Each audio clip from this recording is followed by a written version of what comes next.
Qué gozo estar otra vez acá en mi alma mater.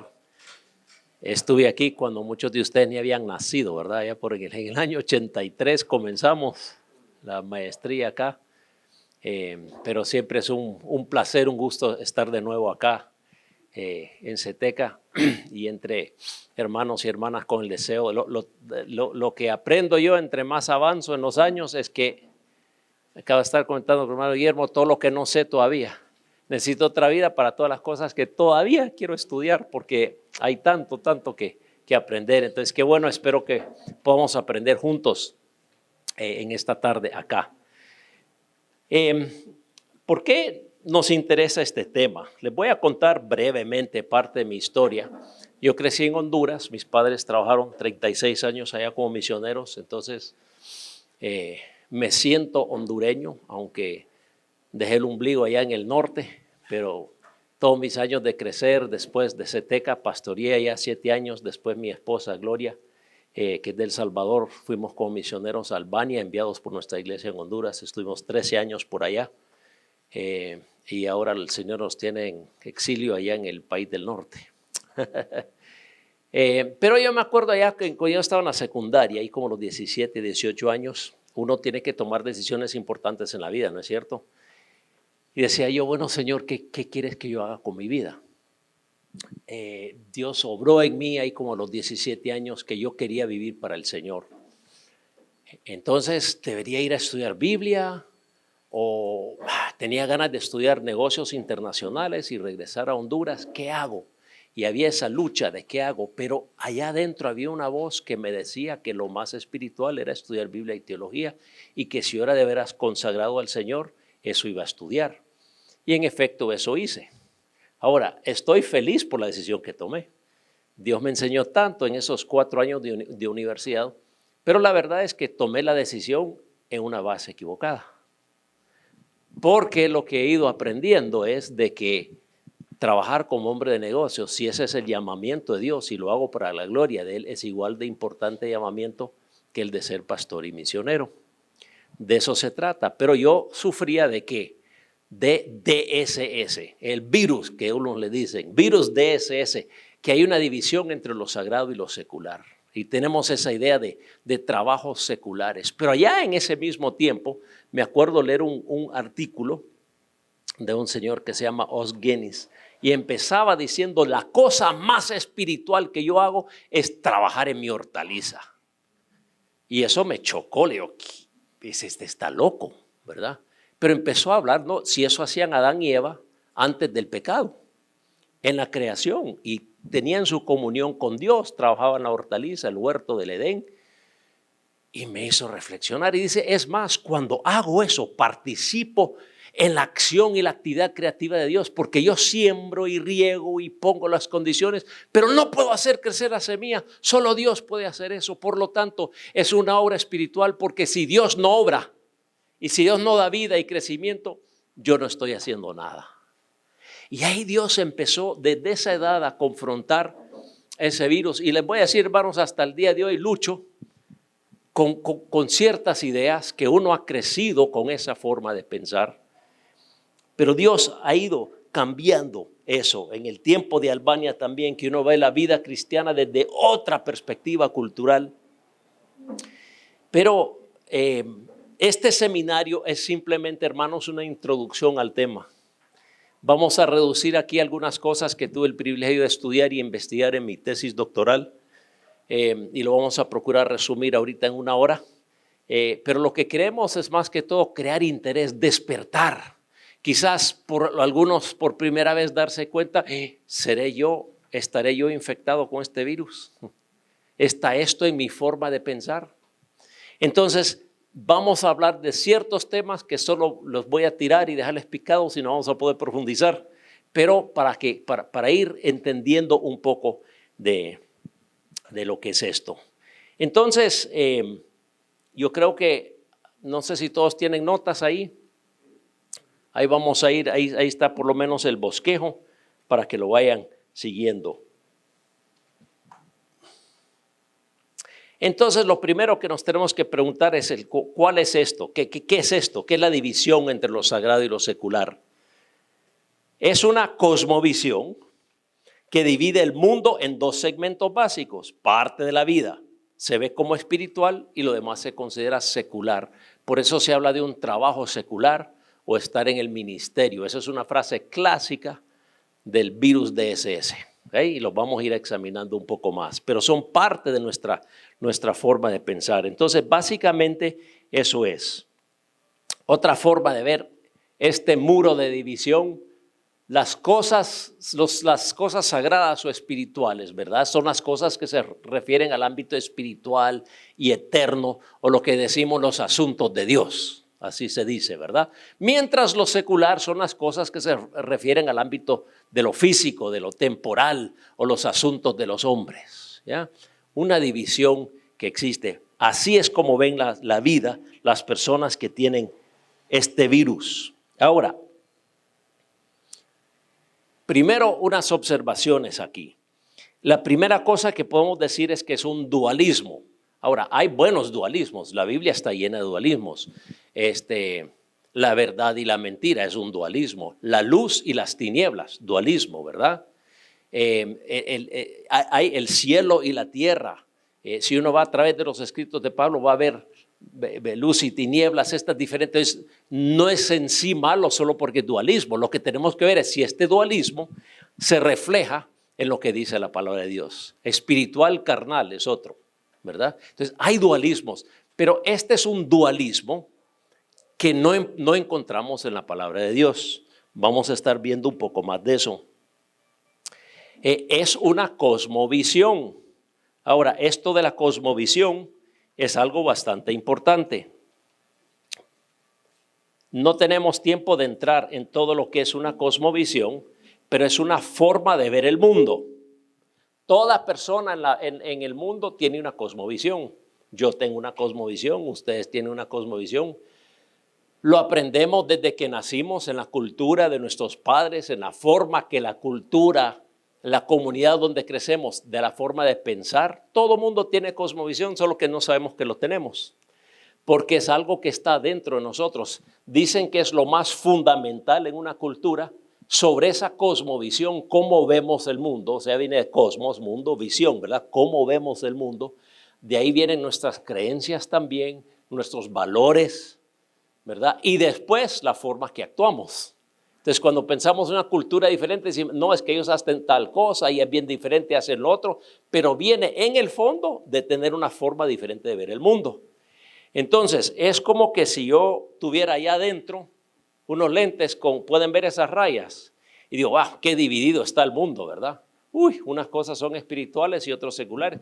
Y veo la Biblia, sí, aquí aparece también. ¿Por qué? Porque mi forma de ver el mundo hasta lo reflejo, porque todo lo que veo lo veo a través de esos lentes, ¿ya? Por eso a veces es tan difícil reconocer que tenemos y cuál es mi cosmovisión, porque es que así lo vemos. O podría ser otra forma de verlo, de que mi cosmovisión es otro. Y yo digo, qué oscuro es el mundo. O si fueran verdes, qué verde es el mundo. Y todo lo veo verde. Y veo las escrituras y lo veo verde, ¿ya?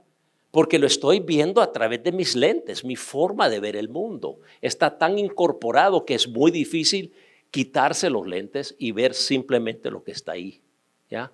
Entonces, trabajar nuestra cosmovisión es un reto bastante grande. Pero hay que entender que esto es una cosmovisión, es una forma de ver el mundo. Y claro, al fin y al cabo, Dios tiene que transformar nuestra cosmovisión. Y la gran importancia de una cosmovisión bíblica. ¿Ah? Vamos a hablar un poco más de eso más adelante. Pero decimos también que es virus. Ahora, ¿por qué? Bueno, primero porque todos nos infectamos, ¿verdad? O sea, todos tenemos. Y si nuestra cosmovisión cultural y de la cultura evangélica de que estamos, si esa cosmovisión es una cosmovisión dividida, un dualismo, nosotros nos infectamos hasta sin saberlo, porque son las frases y la forma de pensar que todo mundo tiene. No solamente es eso, es contagioso, lo puedo transmitir a otros. También tiene síntomas que vamos a ver en un momento. Y también como aunque para muchos virus no hay cura, solo se pueden tratar los síntomas, ¿verdad? En este caso podemos ir al fondo y la palabra de Dios es capaz hasta de transformar nuestra cosmovisión. ¿Sí? Entonces, en ese sentido es que es virus. Y aquí solo brevemente algunos síntomas. Profesiones espirituales y seculares. ¿Cuántos han dicho, no, yo dejé mi trabajo secular para servir al Señor? Lugares sagrados y profanos. ¿Cuántos creemos que el lugar donde se reúne la iglesia, que algunos equivocadamente llaman iglesia o templo, que ninguna de esas frases es el sentido bíblico? ¿Cuántos piensan que ese lugar es más espiritual, más sagrado que mi casa o que la tienda? Vamos a hablar más de eso. Otro síntoma, ministerio se hace principalmente en las actividades de la iglesia. Otra, actividades diarias no son espirituales, ¿verdad? Ir a hacer mandados o cortar la grama, lo que sea. Otro índice que es predicación que ignora actividades diarias. Por ejemplo, ¿cuántos han dado una serie de mensajes sobre el trabajo y lo que enseña la Biblia de los trabajos y las profesiones? ¿O han intentado una teología bíblica de la pedagogía o de la ingeniería? Eso es donde viven los hermanos de la iglesia, pero son temas que ignoramos en gran parte. A veces ni en los seminarios nos enseñan a tratar esos temas, ¿verdad? Pero no estoy hablando de ningún seminario en particular, que conste.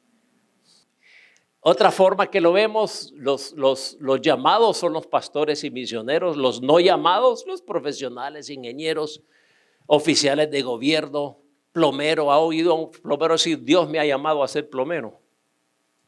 Que no pensamos en esa categoría, ¿verdad? Pensamos en llamamiento para los pastores y misioneros en particular. Pero aquí hay una cita de Michael Green. Él dice, el DSS es una creencia generalizada que partes de la vida son muy importantes para Dios, como la oración, los cultos, las actividades de la iglesia, mientras otros no lo son, como el trabajo, la escuela, la universidad, los deportes, el arte, la música, el descanso, los pasatiempos.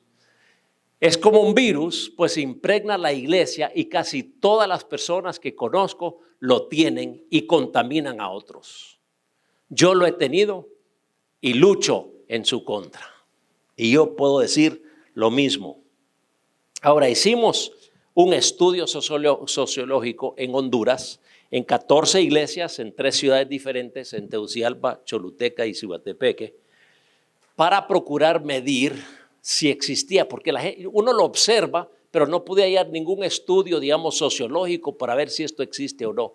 Entonces desarrollamos un cuestionario y de ahí dimos a cada uno de los 392 personas que respondieron, les dimos una nota, ¿verdad? Dependiendo cuánto sus respuestas reflejaban o no esto. Y ahí están los resultados. Dualismo muy alto, 29, en el otro extremo, sin dualismo, 12, y 10 de ellos eran de la misma iglesia, que ha hecho un esfuerzo para combatir esta forma de pensar, y se ve que dio resultados. Dualismo alto es la cifra mediana, ¿verdad? Lo que más tenía, 129, con dualismo, aunque quizás ni alto ni bajo, 122, dualismo bajo, muy bajo, y 12 sin dualismo. O sea, está presente, ¿verdad? Y lo pudimos comprobar, por lo menos en estas 14 iglesias, pero creo que son bastante representativos de la iglesia evangélica, por lo menos en esta parte del mundo. Ahora, veamos un poco más de las evidencias. ¿Okay? ¿Cómo podemos ver este virus? Bueno, se ve en la vida, o sea, aquí hablamos de la vida diaria, ¿verdad? Un creyente viviendo su vida. Realmente existe la idea de que lo espiritual, lo más importante es lo que hago en la iglesia. Las reuniones, los ministerios de la iglesia y lo demás es como, bueno, hay que hacerlos, pero no son tan espirituales, ¿verdad? Entonces, afecta el diario vivir, la vida de cada uno de los creyentes, porque está esa tensión que quiero más tiempo para servir a Dios, pero servir a Dios es igual a ir a servir en un ministerio de la iglesia, ¿verdad, hermanos? Entonces existe esa tensión. Entonces es creer que las actividades cotidianas no son tan importantes como las de la iglesia. Y hasta los pastores lo promovemos, hermano. ¿Cuándo va a dejar de trabajar tanto para poder servir al Señor? Le necesitamos su ayuda aquí y tenemos buenas intenciones, pero está esa tensión que se crea y realmente crea una tensión. En cuanto al trabajo, y esto es bien importante, aquí hay quizás una de las aplicaciones más grandes de todo esto, es en cómo vemos y realizamos el trabajo. Y aquí estamos hablando de las profesiones, el trabajo del 90 y pico porcentaje de los misioneros que no trabajan dentro de la iglesia o una organización cristiana, trabajan en el mercado, en la oficina, en el aula, en el taller, etcétera. De ese trabajo estamos llamando. Entonces, la mayoría de estos trabajos y profesiones nosotros diríamos, no, tienen un trabajo secular, ¿verdad? ¿Han oído esa frase? ¿Han usado esa frase? La usamos, ¿verdad? La mayoría de los creyentes no tienen un llamado al ministerio a tiempo completo. Eso pensamos. La Biblia dice otra cosa, pero no tengo llamado al ministerio, entonces estoy en este otro trabajo. El trabajo solo se considera ministerio cuando o sea, si estoy en mi trabajo y quiero servir al Señor, ¿qué hago? O comparto las verdades del evangelio y decimos evangelicé a un compañero, o empezamos un estudio bíblico. Ese hermano sí tiene ministerio en su trabajo, ¿verdad? Ahora, no hay nada malo en esas dos cosas, pero es tanto más que debería de ser, ¿ya? Pero los limitamos. Eso es servir al Señor en el trabajo. ¿Y qué es lo que pasa? Creyentes sinceros se sienten frustrados y fragmentados. He oído más de un creyente lindo cuando yo era pastor en Honduras decir, es que me frustro tanto, es que quisiera dejar mi profesión para tener más tiempo para servir al Señor, ¿verdad? ¿Ven? ¿Han oído eso? Esa frustración. ¿Sí? Esas son síntomas. Ahora también hay evidencias en la iglesia y nuestro concepto de la iglesia. Nuestro concepto de la iglesia en general es más de un lugar que de una comunidad. ¿No es cierto, hermanos? Sí, nos preguntan teológicamente qué es la iglesia. Son el pueblo de Dios, los llamados, el grupo. En teología lo respondemos bien y sacamos 100 en el examen, pero al momento de vivir, ¿qué decimos? ¿Verdad? No decimos que somos la iglesia, decimos que vamos a la iglesia. No decimos que nosotros somos la iglesia, decimos que la iglesia es un lugar.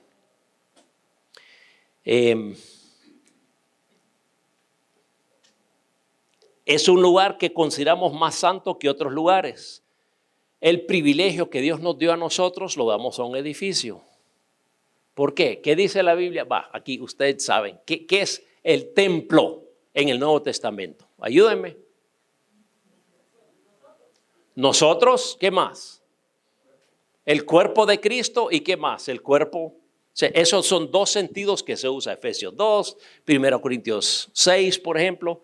1 Corintios 3 habla de que nosotros somos el templo y después en el 6 dice, vuestros cuerpos son el templo del Espíritu Santo. Dios está diciendo, mi espíritu ya no vive, ya no existe el templo de Jerusalén. Por alguna razón, cuando Cristo muere, se raja el velo. Ya no hay lugar santísimo, ahora nosotros somos el lugar santísimo, imagínense. Pero ¿qué decimos? Vamos al templo. Por un momento, Dios nos dijo que nosotros lo somos porque le damos a ladrillos el privilegio que Dios nos ha dado a nosotros. Es más que semántica, hermanos. Es una eclesiología errada. Hasta se podría decir que va ahí por la herejía. Miren qué tremendo, hermanos. En este punto, y que conste que en este punto, hay otro grupo por allá que se llaman el Salón del Reino de los Testigos. Fíjense que en este punto solamente tiene una mejor teología que nosotros, porque es donde se reúnen, ¿ya? No, por favor, no me citen mal, hermano dijo que los testigos son más bíblicos, no dije eso. Entonces, porque hermano, esto es profundo, no es semántica. Ese vocabulario de que vamos a la iglesia y que el templo arruina nuestra eclesiología y nuestro concepto de quiénes somos la iglesia de Dios en el mundo. También arruina la misión de la iglesia porque es venga acá porque aquí es donde Dios obra, en vez de ir allá porque allá es donde Dios está obrando. ¿Ya? Entonces, no es solo semántica, pero es síntoma de esta división entre lo sagrado y lo secular, porque consideramos ese lugar más sagrado, apartado para el Señor. Entonces, está ligado, y está ligado a la forma de pensar que traemos culturalmente.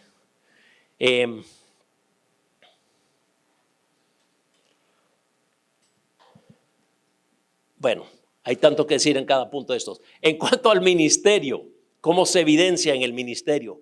Pues pensamos que solo algunos son llamados al ministerio, ¿verdad? Pues eso es lo que decimos. Dios me llamó al ministerio, me fui para Ceteca, ¿ya? Bueno, no dudo que los que vinieron, los que venimos, fuimos llamados al ministerio. Solo que vamos a ver en la Biblia que todo creyente es llamado al ministerio, a tiempo completo. No hay ni un momento que dejan de ser lo que son, ¿ya? Vamos a hablar un poco más de eso en unos momentos. Sí, otra frase que oía, qué bonito vivir por fe. ¿Qué significa eso? ¿Vivir de qué? ¿Ah? ¿De vivir en el aire o no tener un trabajo, verdad? No, estoy viviendo por fe Dios me está sosteniendo, ¿verdad? ¿Ah? Familiares en el extranjero, FE, ¿va? Fe, eso está. Bueno, o sea, eso de nuevo son conceptos de, o sea, Abraham era un hombre rico con un montón de ganado y es el padre de la fe. Entonces, él vivió por fe, pero no tenía que depender de ofrendas. O sea, ven los conceptos que a veces los tenemos porque pensamos que así es. Entonces, ¿qué es ministerio? O servir a Dios a tiempo completo también es vivir, trabajar en una iglesia, una organización cristiana. Esos creyentes sí están sirviendo a Dios a tiempo completo. Los demás no. Solo sirven a Dios ¿con qué? Una parte de su vida, cuando tienen tiempo. ¿Ya? ¿Sí o no? Por eso es un trabajo secular. ¿Ya? Todas estas ideas, hermanos, son síntomas de este problema que afecta grandemente la misión de la iglesia. En nuestra teología, solo unas ideas. No, realmente tenemos una teología muy débil del trabajo. De nuevo, como mencioné, ¿cuántos hemos predicado una serie de mensajes sobre toda la riqueza que enseña la Biblia en cuanto al trabajo? No tenemos una teología robusta del sacerdocio de cada creyente. Sí, decimos, cada creyente tiene acceso a Dios, no hay que ir por el sacerdote, ¿verdad? Hasta ahí llegamos, pero realmente es muchísimo más rico que eso. Pero ahí nos quedamos. No tenemos una teología robusta de la vocación de cada creyente, o sea, el llamamiento, vocación de cada creyente. No tenemos una teología robusta de la ecología. ¿Cuántos han enseñado una serie de mensajes sobre la ecología y la importancia de Dios para la ecología? Ahí hay un hermano, por lo menos, aleluya. Otro hermano, qué bueno. Pero en general, yo no recibí una clase ni en la universidad donde estudié Biblia, ni acá, sobre una teología de la ecología y temas relacionados. Sin embargo, es una riqueza la Biblia en esos temas.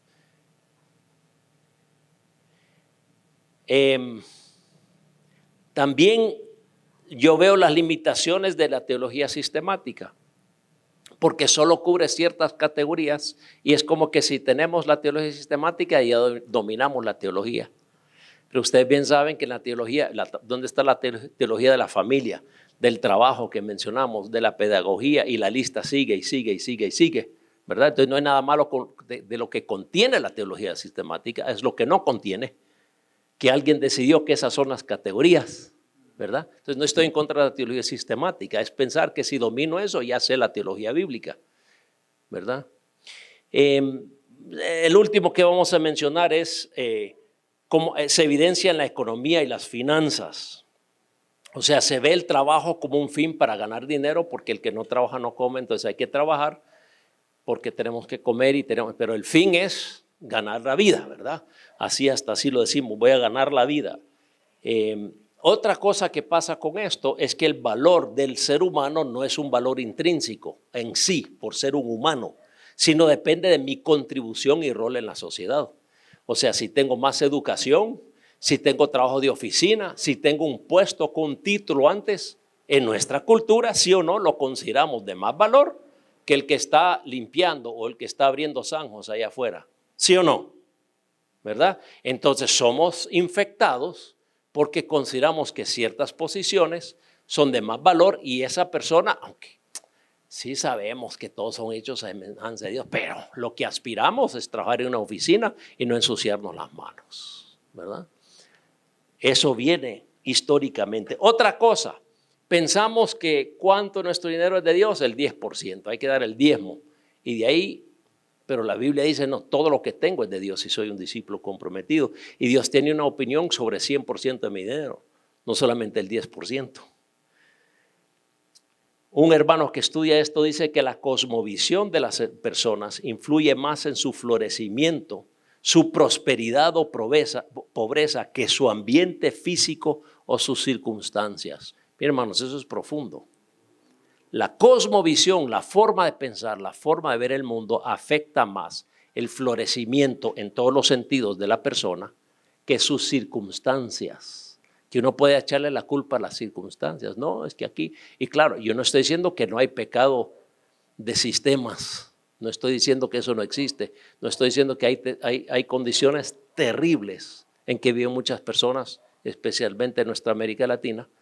Sin embargo, la solución no está simplemente en cambiar sistemas, aunque no estoy diciendo que eso es malo, pero tiene que ver mucho con cómo veo yo la vida. Si soy fatalista, hay muchos aspectos de nuestra cosmovisión, digamos, cultural, que necesitamos permitir que la palabra de Dios cambie.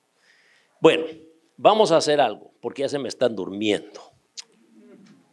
Mire, para el que persevere, esta es la nueva interpretación, hay café al final. El que se va y no aguanta, ya no, va a tener que ir a tomar otro lado.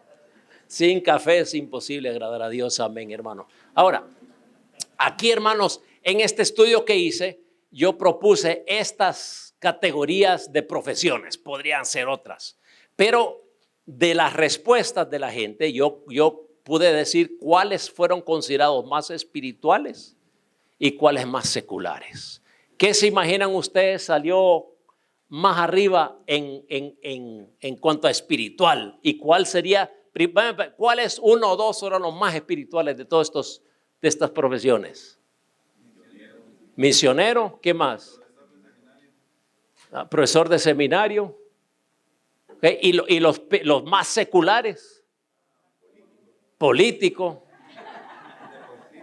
Y eso porque no está abogado en esta lista, ¿va?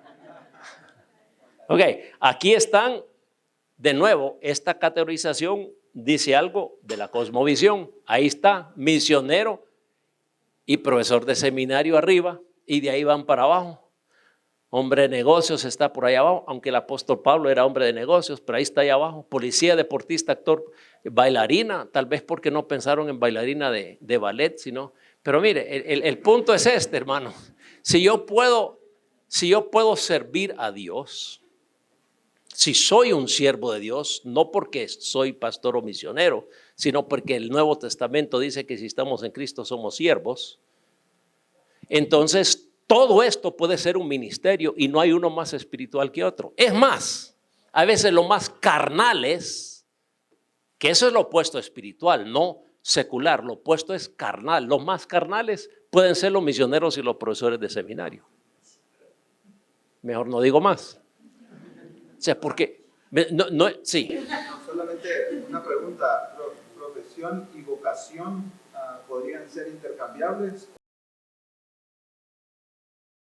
Están relacionados, pero el punto es que yo tengo que contestar es a mí a qué me ha llamado el Señor. O sea, yo puedo, sí, van relacionados. En alemán, aunque yo no hablo alemán, la palabra profesión es beruf, que es llamamiento, ¿verdad? O sea, ¿por qué? Esa es parte de la herencia de la Reforma.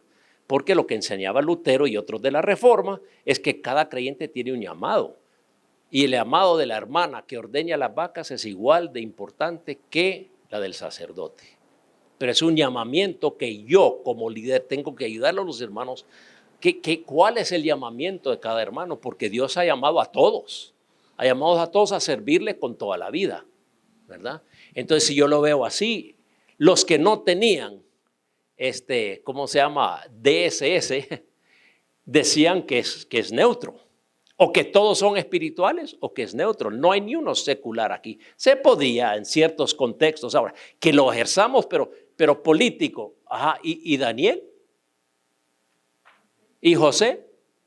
Ellos eran políticos, pero supieron usarlo para servir al Señor. Eso es lo que quizás no hemos aprendido en nuestro medio. ¿Ya? Entonces, podría ser, si lo vamos a evaluar, según cuál es más espiritual, no depende de qué hacen, depende con qué actitud y para quién lo están haciendo. Y con qué ética, etcétera, etcétera. ¿Entienden, hermanos? Vamos con otro, veamos actividades. Aquí hay otro. ¿Cuáles de estas actividades piensan que son más espirituales? Dar un consejo, dar una limosna. Y lo más seculares. Ir a un concierto de música popular. Ay, qué pecado. Perdón. ¿Qué más? Comer. Eso es lo más espiritual que hago, hermano. No, o sea, aquí está cómo salió en los comentarios de estos 392 hermanos. Mire qué interesante. Lo más espiritual era dar un consejo. Ahí no dice si es mal consejo o buen consejo, ¿verdad? Pero dar limosna, curar una herida, comer, cultivar la hortaliza. Eso es bien interesante. Adán y Eva lo hacían antes del pecado, pero viene abajo en la lista porque es trabajo con la tierra, es trabajo con las manos. Venimos en un contexto que el trabajo manual se considera malo, ¿verdad? El trabajo para mí es un castigo, ¿verdad? Pintar un paisaje, lavar la loza, salir de compras, jugar deportes. Ahora ahí... si me acuerdo bien de unos partidos en Ceteca, entiendo por qué parecía muy carnal esa actividad, ¿verdad? Y yo fui uno de los que estaba ahí todas las veces que se podía. Ir a un concierto de música popular. De nuevo, hermanos, el punto no es qué hago o no hago. En sí, ninguno es pecado. Es con qué actitud y para quién lo hago y con qué propósito, ¿verdad? Puedo hacer algo que enseña Jesús. Que si pongo en esta lista oración hubiera estado arriba. Sin embargo, uno de los fariseos, ¿cómo oraba? ¿Verdad? Para que todo mundo le viera.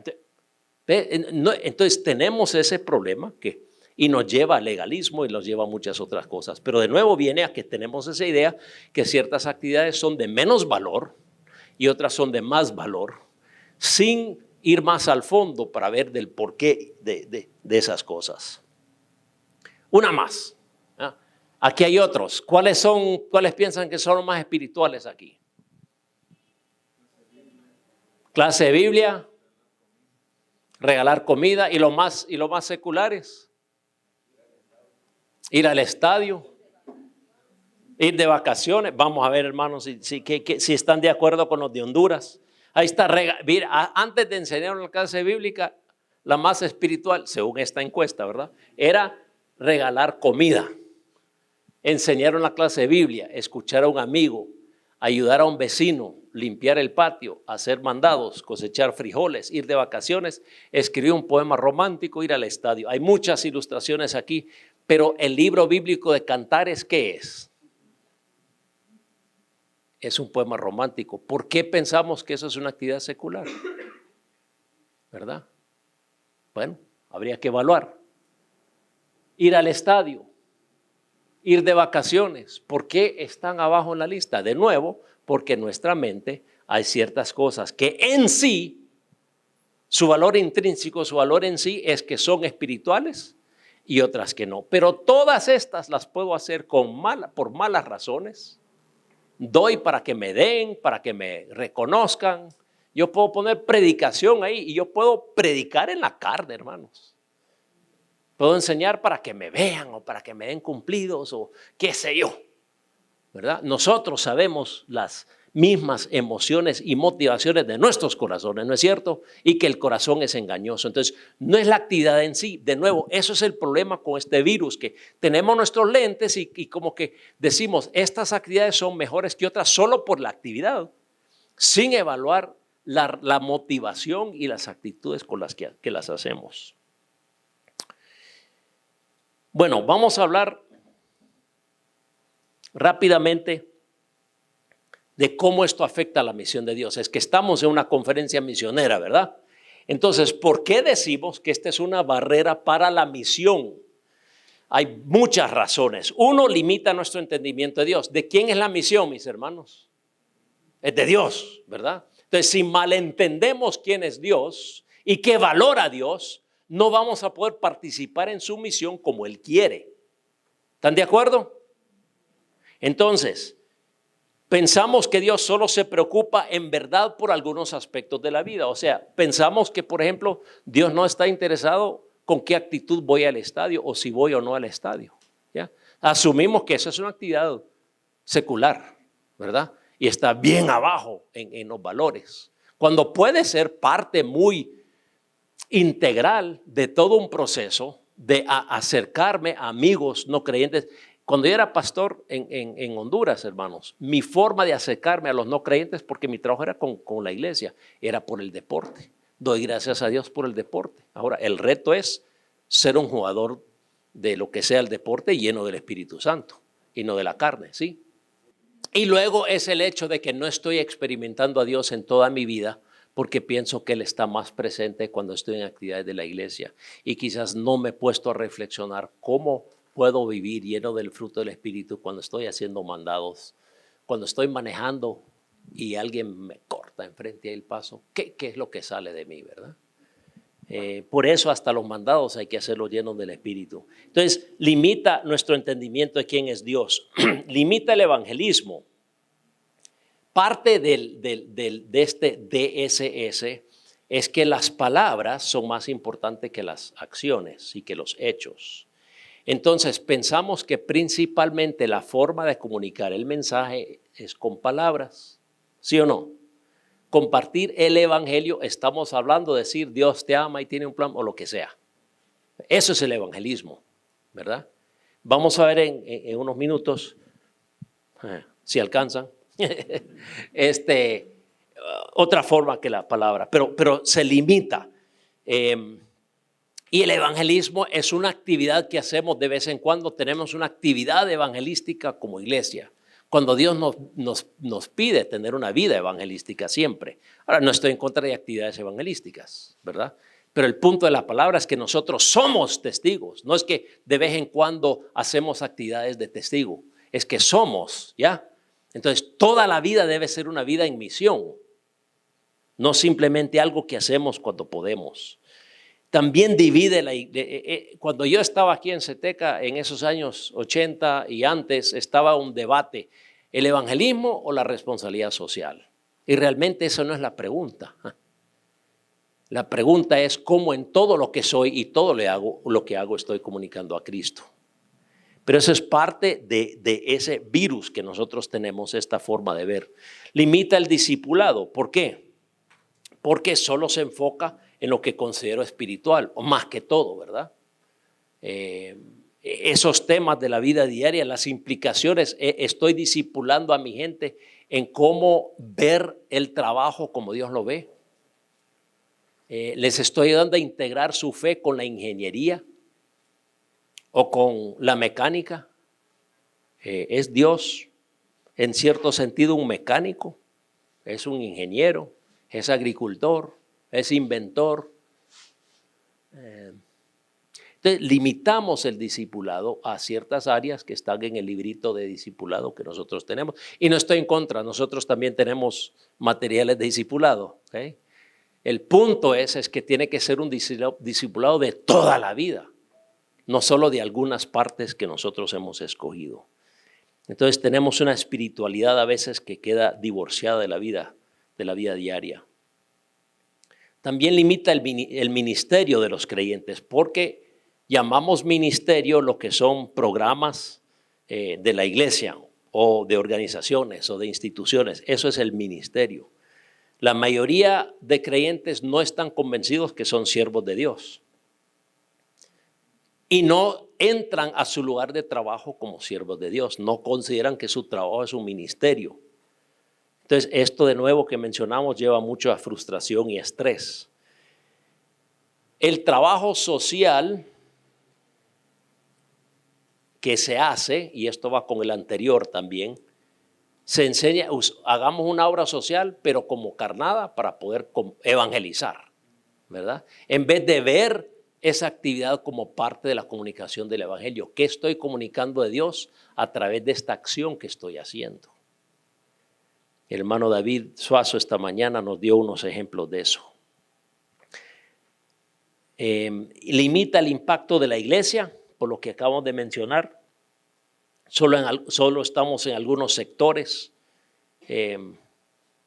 Hay un alto porcentaje de evangélicos, lo que se ha comentado mucho, pero los índices de corrupción, de violencia, de pobreza son más altos que nunca en Centroamérica, aunque va creciendo. ¿Por qué? Porque ese es el mundo secular, ¿verdad? No tenemos teologías de la violencia, del sufrimiento, de la corrupción, de la pobreza, ¿verdad? Solo la pobreza espiritual es así, ¿verdad? Pero la Biblia habla de la totalidad de la vida, pero no las hemos desarrollado en parte porque no valoramos eso como algo que de veras se preocupa el Señor. Y el último de estos efectos, las misiones transculturales, solo los que dejan su trabajo secular, como decimos, son considerados para ser enviados. También la forma más legítima de sostenimiento del misionero es por ofrendas. Esa es la forma espiritual. Pablo solo en parte se sostenía así. La mayoría de su sostenimiento era porque era un hombre de negocios. Él era fabricante, tenía fábrica portátil, pero él con su trabajo, y le dice a los tesalonicenses, vean cómo yo trabajé y hagan lo mismo. Entonces, ¿qué pasa? Si le ven a uno, como en Albania, que lo que hacemos es vivir de ofrendas, pues yo también quiero ser un creyente maduro. Y para llegar a la madurez tengo que ser sostenido por ofrendas. ¿Ven los problemas intrínsecos? Entonces, no estoy diciendo que es malo vivir de ofrendas.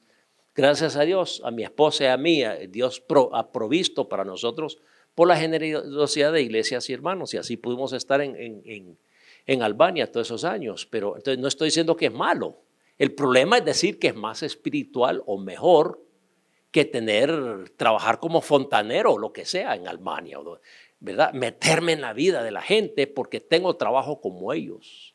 Puede elevar mucho el testimonio del misionero cuando tiene un trabajo que la gente donde ellos van, que ellos lo entienden. También se limita la comunicación del evangelio primordialmente a lo verbal, y en nuestro discipulado transmitimos la misma cosmovisión dividida que nosotros tenemos, porque si ni cuenta nos damos que lo tenemos, ¿verdad?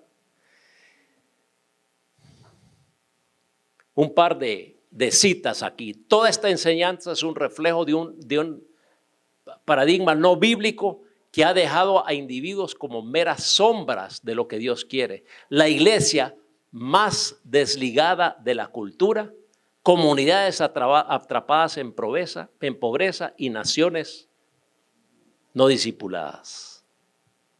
Otra más.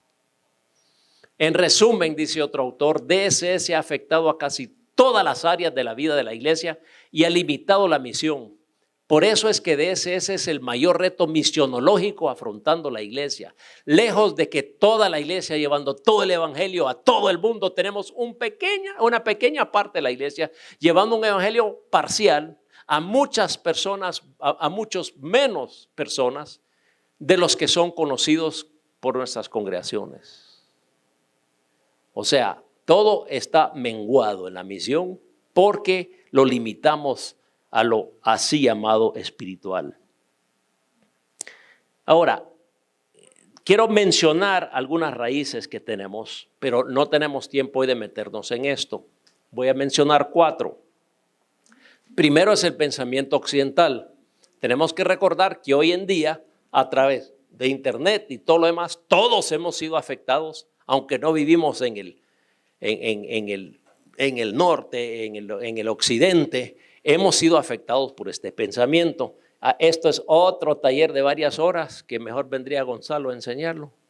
Pero sobre el pensamiento de los griegos, ahí podemos mencionar a Pitágoras, a Heráclito, a Platón, a todos. El gnosticismo es pero cabal, de la división entre lo sagrado y lo secular, y lo malo hasta que es lo físico, ¿verdad? Lo material. Muchas raíces ahí que Podríamos hablar de los padres de la iglesia, de Agustín, con la contemplación como lo mejor, eso lo prestó de los griegos. Eusebio incluso dice que hay dos niveles de espiritualidad en su obra La demostración del evangelio, dos niveles de piedad, dice él.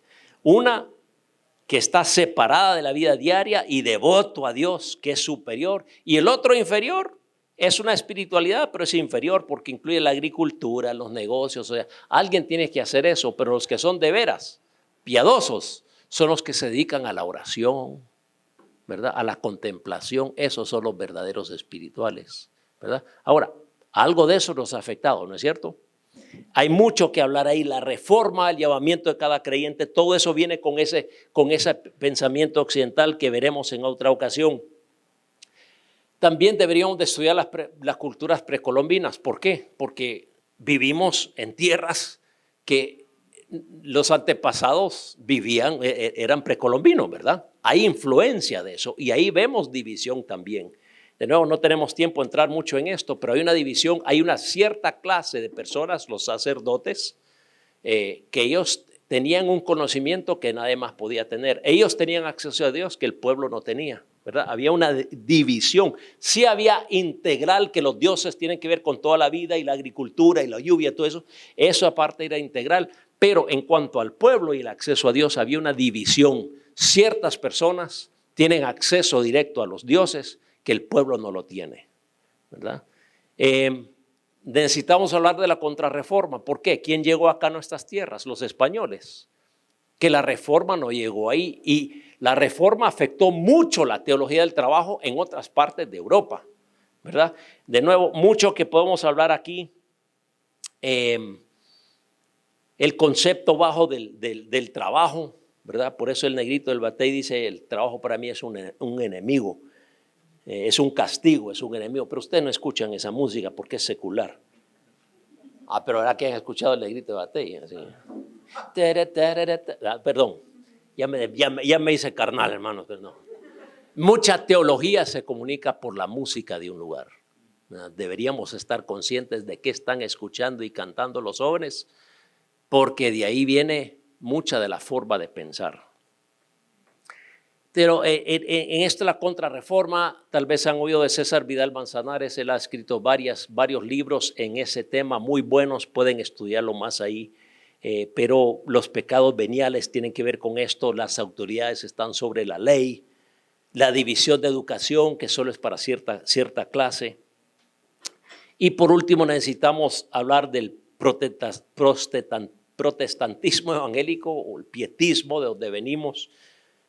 Distanciarse del mundo, lo que el doctor Núñez llamaba el salto escatológico, que nos queremos ir al futuro sin dejar que cambie mi ética y forma de vivir hoy. Hay más curiosidad para saber qué significan todos los caballos que entender cómo afecta mi forma de vivir y mi ética en el mundo de hoy. Y como ya hemos mencionado, una pobre teología del trabajo y la vocación de cada creyente. Eso es parte de la herencia que tenemos de nuestra división, por decirlo así, del cristianismo. Hablemos rápidamente del remedio, porque quiero también dejar tiempo para preguntas y para escuchar de ustedes también. Lo primero que necesitamos ver es que se trata la verdad es que la división entre lo sagrado y lo secular no existe en la mente de Dios, ni en la palabra de Dios, existe en nuestra mente y forma de pensar, ¿verdad? Porque lo absorbimos de la cultura y de la misma iglesia evangélica, ¿verdad? Pero en la Biblia no existe esta división, ¿verdad? Solo existe en nuestra mente, ¿verdad? Entonces, por eso, la primera cosa que podemos decir es que la solución está en Romanos 12:1 y 2, ¿verdad? Renovar mi forma de pensar, ¿verdad? ¿Cómo viene la transformación? Por medio de renovar mi forma de pensar. Pero de nuevo, hermanos, tengo que darme cuenta que tengo este mal, me ha influido porque yo crecí en la iglesia acá, ¿verdad? La iglesia en Danlí, en Honduras, en Cihuatepec, ahí crecí, ahí me formaron ahí. Entonces, Uno lo tiene ahí, pero tiene que estar abierto a ver, bueno, Señor, ayúdame a entender dónde estoy pensando mal, dónde estoy valorando las cosas de una forma diferente que tú lo valoras, porque ahí es donde al fin y al cabo está la respuesta. Una de las cosas que podemos estudiar, por eso el doctor Christopher Wright, que va a estar con nosotros mañana, él ha escrito mucho sobre la mega historia de la iglesia. Él habla mucho de esto, de la mega historia de la iglesia. ¿Por qué? Porque no podemos entender lo que Dios está haciendo en el mundo sin entender eso. Empieza en Génesis 1. La verdad es que nuestro evangelismo usualmente empezamos en Génesis 3, con la caída, ¿verdad? Pero hay un mundo de teología en Génesis 1 y 2, especialmente lo que tiene que ver con la creación. Dios es el creador de lo material, de lo que nosotros consideramos inferior. Dios lo hizo, ¿verdad? Dios es el Dios agricultor, Dios es el Dios inventor, Dios es el Dios que trabaja. Empecemos por ahí. Una teología del trabajo empieza en Génesis 1:1. En el principio Dios creó los cielos y la tierra, y le vemos en todo Génesis 1 trabajando y gozándose en su trabajo, y al final de la semana ve todo su trabajo y dice, wow, esto está buenísimo. Se disfrutaba su trabajo. Hay tanta teología ahí, que en otra ocasión va a haber otra vez en noviembre un seminario de 6 horas sobre la teología del trabajo, donde profundizamos más eso. Les voy a dar más información al final. Pero hermano, esto es importantísimo. De ser hechos a la imagen de Dios. Hermanos, las implicaciones para el trabajo son tremendas. Quiere decir que cada persona, por ejemplo en el seminario, desde las personas que trabajan en limpieza, en agricultura, hasta el rector, todos tienen el mismito valor ante Dios y tienen que contribuir a la comunidad. Y deberíamos, en mi trabajo valoro a todos por igual. De verdad, les doy la misma honra a esta persona que a la otra, o a este que tiene una posición más alta. Le considero como más importante y lo demás, no, hermano, ¿verdad? Hay muchas implicaciones ahí. El mandato cultural, hermanos, ese mandato se dio antes que el gran mandamiento y la gran comisión, y no podemos realmente entender eso si nunca hemos entendido Génesis 1, sin entender que Dios hizo el mundo y nos dio a nosotros la responsabilidad de cuidarla y de desarrollarla. La idea ahí de uno de los verbos es explotarlo para bien. Esto es antes del pecado. Dicen, mire, yo he creado hasta aquí, la materia prima se los he dado. Ahora ustedes vayan y exploten eso. Y el resultado es que hoy tengo algo maravilloso que se llama un micrófono. No me explique cómo funciona, pero es porque alguien sacó las minas. Esa palabra, en una de las palabras en el hebreo significa, hasta se puede traducir minar. Pero es porque el hombre ha trabajado la materia prima y hacemos edificios y luces, tantas cosas. ¿Por qué? Porque somos hechos a imagen y semejanza de Dios, y parte de la forma que demostramos la imagen y semejanza de Dios es precisamente por el trabajo, por inventar y crear y tomar la materia prima y sale algo nuevo y otro invento, ¿verdad? Y Dios, el creador, está diciendo, ¡ay, que me gusta eso! Miren lo que han hecho con lo que yo hice. Eso les dejé para hacer. Entonces, esa idea de que toda la sociedad, Dios la ha hecho para que nos sirvamos el uno al otro y le sirvamos a Él a través del trabajo para gloria de Él, ¿ya?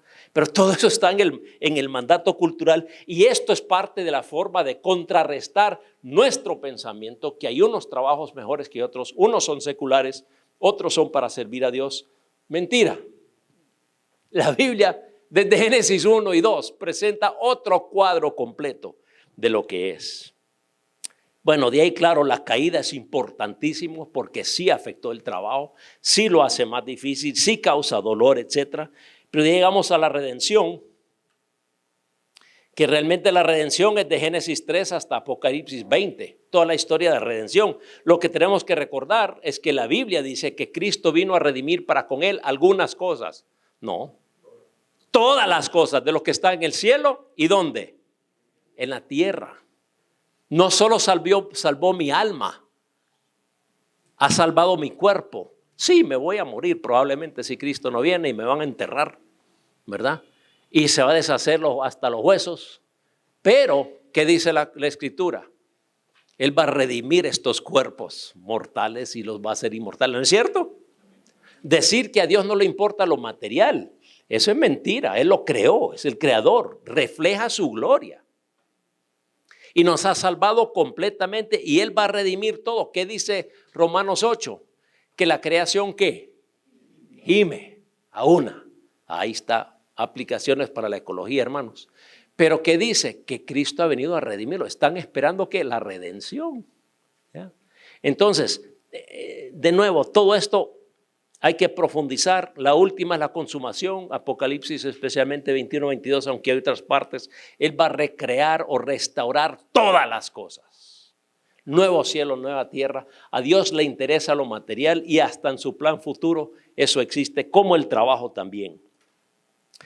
Necesitaríamos hablar del señorío de Cristo.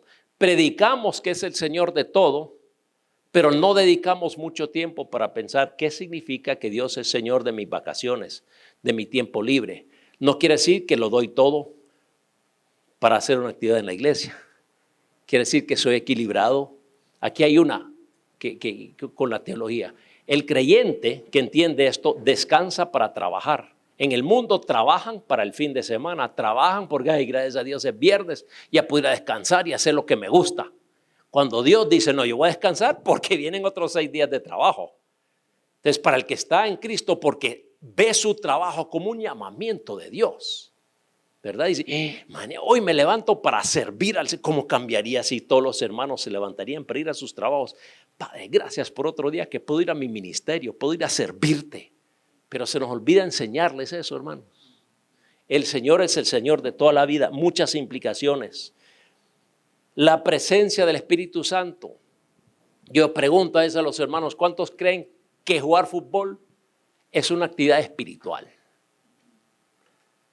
¿Cuántos piensan que es una actividad secular? Bueno, miren, hermanos, es como todo. Yo les digo, bueno, cuando yo entro a la cancha de fútbol, ¿dejo al Espíritu Santo en la banquilla? No, eso es que todo lo que hago es una actividad espiritual, hermanos. No hay nada que hago que no sea una actividad espiritual. ¿Por qué? Porque somos seres espirituales. El Espíritu siempre está en nosotros. Bueno, ahora que va a ir a dormir, ya se va el Espíritu a dormir también. No, hermano, no funciona así. ¿Se me explico? En todo momento somos seres espirituales. Y entender la presencia del Espíritu, necesitamos seguir trabajando nuestra neumatología y qué significa ser templos llenos del Espíritu Santo y qué efecto tiene. ¿Por qué necesito ser lleno del trabajo en la cancha?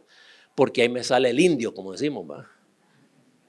Que esa es otra cosa que podríamos hacer el exégesis, pero no lo vamos a hacer. Pero así decimos, ¿verdad? Entonces me sale la carne, en otras palabras, en vez de si estoy lleno del Espíritu. Entonces la pregunta que yo hacía con mis jóvenes en Honduras hace años, si Jesús fuera un compañero del equipo, ¿cómo jugaría él? Eso llevó a conversaciones muy interesantes. Pero como pensamos que es una actividad secular, ni lo pensamos, ¿verdad? Otro tema que hay que desarrollar es nuestra identidad en Cristo. Hermanos, la mayoría de nosotros carecemos de un concepto bíblico de quiénes somos. El sacerdocio de cada creyente, que todos somos ministros, todos somos siervos, todos somos llamados. ¿Enseñan eso a los hermanos? Deberían de enseñarlo. No hay creyente que no es llamado al ministerio a tiempo completo. ¿Por qué? Porque son sacerdotes reales. Son un reino de sacerdotes y han sido dado una misión. Somos embajadores, somos sal y luz. Todo creyente es igualmente responsable por el gran mandamiento o por el mandato cultural, el gran mandamiento.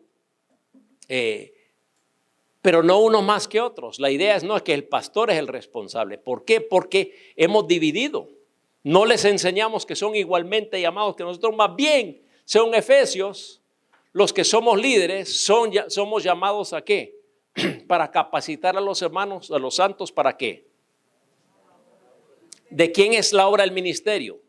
No del pastor y el líder. Según ese versículo, los santos, los hermanos tienen el ministerio. Mi labor es cómo les puedo preparar para que mañana que van a la fábrica y al taller, vivan como siervos de Dios que son, vivan como sacerdocio real que son. ¿Tienen, hermanos? Eso ya cambia mi concepto de qué es ser un pastor. Porque mi trabajo es capacitarles para que vivan en misión 24/7. Entonces, ¿qué estoy haciendo para eso? Por último, solo quiero mencionar la comunicación tripartita de la palabra. Primera de Pedro capítulo 2, 9 al 16. Estos versículos enseñan muy claramente, lo vamos a ver rapidito, ya me estoy comiendo el tiempo de ustedes, hermanos, pero... Perdón, Primera de Pedro capítulo 2. Sí. Dice así, empezando en el 9, mas vosotros sois linaje escogido, real sacerdocio, nación santa, pueblo adquirido por Dios, para que anunciéis la virtud de aquel que os llamó de las tinieblas a su luz admirable. A propósito, para entender esto bien hay que ver el contexto que lo escribió a inmigrantes. Y los que hemos vivido de inmigrantes, yo he sido inmigrante casi toda mi vida, a veces tenemos crisis de identidad, de quién soy yo. Y mucho de este libro, Pedro les está martillando. Acuérdense quiénes son. No son inmigrantes desconocidos que nadie les valora. Tal vez lo son y culturalmente es cierto. Pero acuérdense quién son. Son linaje escogido, real sacerdocio, nación santa, pueblo adquirido por Dios. ¿Para qué? Para que anunciéis la virtud de aquel. Eso es decir, wow, déjeme contarle qué grande es mi Dios. Eso es la parte verbal de la comunicación. Estoy hablando continuamente de lo increíble que es mi Dios para conmigo. Vosotros que en otro tiempo no erais pueblo, pero ahora sois pueblo de Dios. Que en otro tiempo no habéis alcanzado misericordia, pero ahora habéis alcanzado misericordia. Amados, otra identidad. Yo ruego como extranjeros y peregrinos, otra identidad, que os abstengáis de los deseos carnales que batallan en el alma, manteniendo buena vuestra manera de vivir entre los gentiles. Ahí está hablando de quién soy, ¿verdad? De mi carácter. Mantengan bien su manera de vivir entre los gentiles. ¿Por qué? ¿O para qué? Para que en lo que murmuran de vosotros como de malhechores, glorifiquen a Dios en el día de la visitación al considerar vuestras lindas palabras, no, al considerar vuestras buenas obras. ¿Ven, hermanos? A causa del Señor, someteos a toda institución humana, ya sea al rey como a superior, ya sea a los gobernadores como por él enviados, para castigo de los malhechores y alabanza de los que hacen bien. Porque esta es la voluntad de Dios, que haciendo el bien hagáis callar la ignorancia de los hombres insensatos, como libres, pero no como los que tienen la libertad como pretexto para hacer lo malo, sino como ¿qué? Siervos de Dios. Ahí está llamando a todo creyente un siervo. Ahí, hermanos, perdón que no hay más tiempo para entrar, me encanta este texto, pero ahí está, lo que digo, lo que soy y lo que hago. Realmente empieza con lo que soy. La gente fue atraída a Jesús no solamente porque hablaba bonito, era por quién era. Los pecadores llegaban donde él. Lucas 15, 1 y 2, véanlo. Él era un imán. ¿Por qué? Porque les trataba con dignidad y con honor, aunque eran los rechazados de la sociedad. Entonces nuestro testimonio empieza con quién somos. Se manifiesta por nuestras obras que hacemos. ¿Qué comunican mis obras de Jesús? Y claro, obviamente mis palabras también.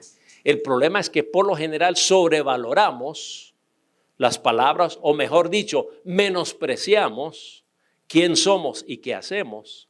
Pero según la Biblia y según el modelo de Jesús, comunicamos a Cristo. No hay una buena responsabilidad social o evangelismo. Es que el evangelismo, o sea, la comunicación de las buenas nuevas se comunica bíblicamente a través de quién somos, las buenas obras que hacemos y lo que decimos. No es que uno el otro, es que es todo o nada. ¿Ya? Debilitamos el mensaje cuando solo comunicamos la verdad con la boca. Faltan otras dos partes de la comunicación. ¿Quién soy? ¿Y qué es lo que hago? ¿Cuáles son mis buenas obras que ellos van a glorificar a Dios? Ser sal y luz, si ven el texto Mateo 5, ser sal y luz es alumbrar ¿qué? Las buenas obras. ¿Ya? Entonces, hasta ahí con eso, hermanos. Dice Christopher Wright, tal vez no lo va a decir mañana, pero lo dijo en su libro. Todo lo que un cristiano, una iglesia cristiana es, dice y hace, ahí está. Debería ser misional en su participación consciente en la misión de Dios en el mundo de Dios. Él está diciendo toda la vida es vivirla en misión de todo creyente, no solo los que nosotros pensamos que son llamados. Todo creyente está llamado a vivir 24/7 en misión. Todo creyente está llamado a servir a Dios a tiempo completo. En la casa, en el trabajo, en la cancha, donde sea. Eso es lo que enseña la Biblia. Pero nuestra cosmovisión, que viene de nuestra cultura, que nos rodea y aún de nuestra cultura evangélica, tendemos a desvalorar ciertas partes de la vida y decir que esto es lo espiritual. Una forma de decirlo, hermanos, es lo siguiente. Muchos creen, y ya no tenemos tiempo para comerlos, lo voy a comer enfrente de ustedes para hacerles sentirse mal. No son bromas. Aquí, ¿qué tenemos? Una mandarina. ¿Qué tiene adentro? Si lo abrimos. Tiene segmentos, ¿verdad? Y así a veces vivimos la vida en segmentos. No, ahorita estoy en mi vida familiar. No, esta es mi vida laboral. Okay, esta es mi vida en la iglesia. ¿Ya? Y decimos, ¿cómo puedo equilibrar todo? Lo vivimos en segmentos. Pero yo les quiero sugerir que la vida no es una mandarina. Hay otra fruta que yo pensé que no iba a encontrar porque ya pasó la temporada. Pero una hermana maravillosa que estaba limpiando ahí la sala con los niños me lo fue a traer. Un mango. Ahora, si fuera mango maduro y lo abrimos, ¿qué vamos a hallar? En el centro hay una semilla con un montón de hilitos y aquí no se puede dividir una parte del mango del otro, ¿no es cierto? Solo imaginámonos que Cristo es la semilla y con todos esos hilos Él está uniendo a toda la vida. Todo lo que hago es misión, en todo soy siervo de Dios, en todo soy llamado para ser quien Él quiere que sea. Y por eso digo, mis hermanos, que la vida es un mango, no es una mandarina. Una forma de recordar, mis hermanos, esto es lo que Dios quiere, esto es lo que tenemos a hacer. Que un segmento de la vida es ministerio, un segmento de la vida es servir a Dios. Un lugar en particular es donde Dios está especialmente. Pero la vida y la Biblia no lo tiene como mandarina, sino que hay una unidad, todos unidos a Cristo, pero todo lo que soy, todo lo que hago, todo lo que digo, integralmente para Dios. Hay muchos temas ahí, pero gracias, hermanos. Espero que como mínimo hemos provocado un poco de inquietud para animarnos a seguir estudiando y pensando y escarbando y buscando las respuestas del Señor. Muchas gracias, que Dios bendiga.